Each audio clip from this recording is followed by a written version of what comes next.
मराठी मातृभाषा चॅनलवर आपले स्वागत। आज आपण इयत्ता 3च्या पुस्तकातील 8 नंबरची कविता ते अमर हुतात्मे झाले या कवितेचा अभ्यास करणार आहोत।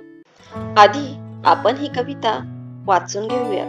ते देशासाठी लढले, ते अमर हुतात्मे झाले, सोडिले सर्व घरदार, त्यागिला सुखी संसार, ज्योती समजीवन जगले, ते देशासाठी लढले।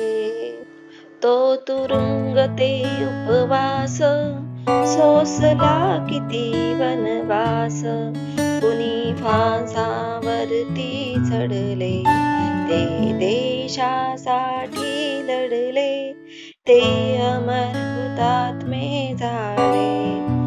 झगडली झुंजली जनता, मग स्वातंत्र्य झाली माता, हिमशकरी ध्वज फडफडले, ते देशासाठी लढले, ते अमर हुतात्मे झाले।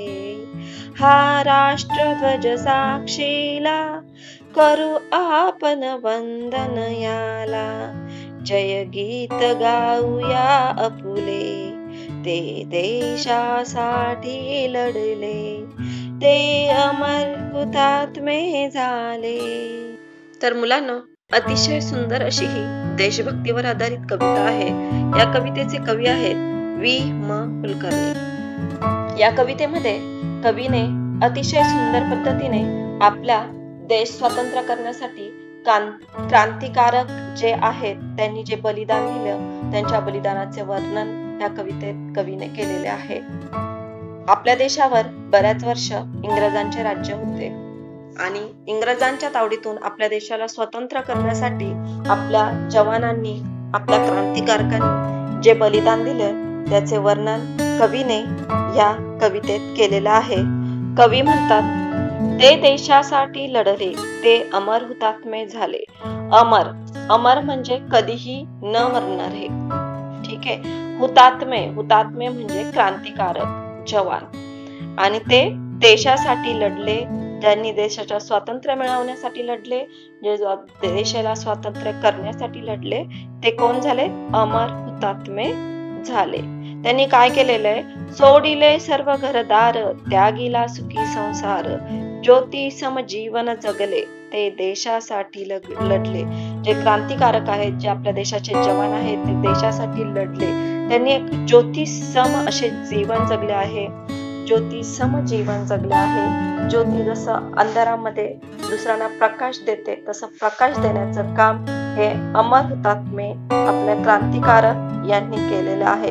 त्यासाठी त्यांना त्यांचा घरदार सोडावा लागला, त्यांनी सुखी संसार त्यागला आहे। तो तुरुंग ते उपवास, सोसला किती वनवास, कोणी फासावरती चढले, ते देशासाठी लढले। तर त्यांना बऱ्याच वेळा इंग्रजांनी तुरुंगात टाकले, उपवाशी ठेवले आणि त्यांना खूप असा वनवास सोसावा लागला। वनवास म्हणजे खूप असे हाल सहन करणे, ठीक आहे। कोणी फासावरती चढले, काही काहींना इंग्रजांनी फासावर चढवले आणि ते देशासाठी लढले। एवढा सगळा त्रास सहन करून ते देशासाठी लढले आणि म्हणून ते आज अमर हुतात्मे झाले। झगडली झुंजली जनता, मग स्वातंत्र्य झाली माता, हिमशिखरी ध्वज फडफडले, ते देशासाठी लढले। देशाला स्वातंत्र्य करण्यासाठी जनता झगडली झुंजली आणि मग स्वतंत्र झाली माता। माता इथे आपल्या भारत मातेला इथे माता म्हटलेला आहे। हा राष्ट्रध्वज साक्षीला, करू आपण वंदन याला, जय गीत गाऊया आपुले, ते देशासाठी लढले। आणि यांच्या सगळ्यांच्या बलिदानासाठी आणि त्यांनी देशासाठी जे काही वनवास सोसला, जे काही झगडले, जो काही तुरुंगवास सोसला, त्याच्यासाठी हा जो राष्ट्रध्वज आहे तो साक्षीला आहे आणि आपण त्याचे जयगीत गाऊया। ते देशासाठी लढले, ते अमर हुतात्मे झाले। अशा पद्धतीने देशभक्तीवर आधारित सुंदर अशी कविता इयत्ता 3च्या पुस्तकात तुम्हाला अभ्यासासाठी आहे. तर या कवितेचा छान असा अभ्यास करायचा आहे. लवकरच भेटूया या कवितेच्या प्रश्न उत्तराच्या व्हिडिओला. त्यासाठी आपल्या चॅनलला सबस्क्राईब करा. Thank you.